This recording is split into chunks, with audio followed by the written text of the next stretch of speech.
Hello. আজকের destination Victoria. সকাল সকাল মেট্রো ধরে চলে এলাম, কিন্তু জানো বন্ধুরা, আজকের আসাটা আগের থেকে ঠিক ছিল না, হঠাৎ করেই ঠিক করা হয়েছে। ফার্স্ট এসেই আমার হাজবেন্ড দেখি আমাকে কিছু না বলেই একটা গোলাপ কিনে দিল।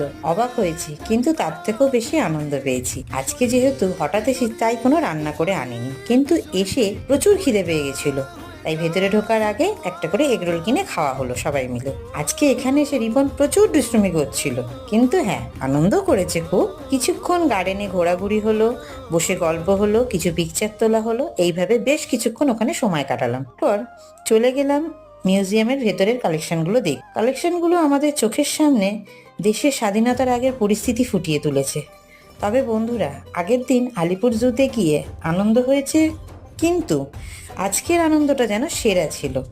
তোমাদের এই দুটোর মধ্যে কোন জায়গা সব থেকে বেশি ভালো লাগে আমাকে কমেন্ট করে নিশ্চয়ই জানাবে।